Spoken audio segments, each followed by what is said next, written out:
that has been going on since an assault occurs. Why victims can't get the help? It's not a lack of information, it's a lack of resources.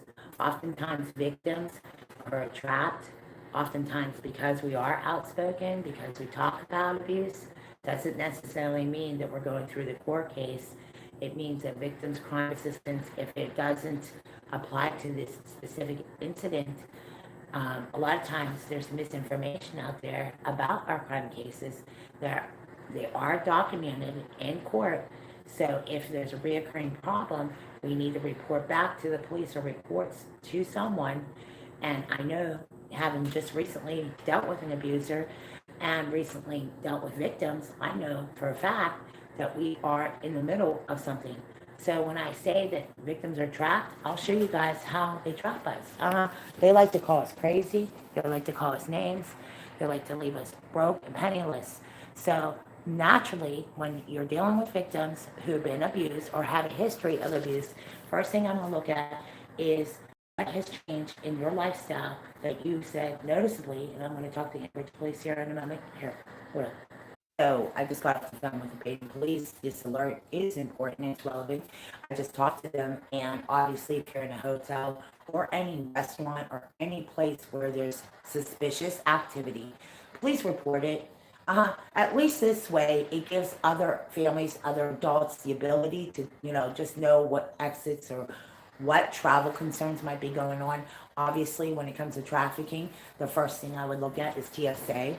Some of the concerns that go on with children, especially at Amtrak stations, gas stations, exits like right over there in Ridgeville. There have been sexual assault cases underreported, sometimes not reported at all. So naturally, when I share with you guys some of the first aid and medical issues last year, and also up in Erie County, most of the shelters are in overflow. So if you can't get a shelter or crisis center or someone to talk to, refer over to Family Resources and some group support, because there are families that are looking to turn to for somebody to support them.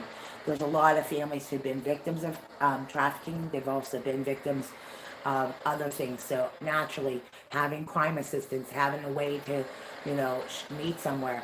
I mean, obviously, when we go down to Resolve Crisis Center, and I say to you guys this, if they have a lighter, they're not kids, especially under 18. Do not let them carry a lighter. This is the other thing. There was just recently a report with sexual assaults over there in Butler, at the Butler County Jail right now. There are cases still pending. All right, so there's a way that you guys can become proactive by just getting resources out there, talking to each other, talk to your neighbors, get the information out there. That way, when you guys feel like you're trapped or a victim, you don't have to be a victim of this all the time. In fact, by being proactive and drawing awareness, you can not only, maybe prevent an assault, you can also maybe save lives in the process. Obviously, drug trafficking, sex trafficking is common, whether it be at the police, whether it be at the level at law enforcement. We can do more.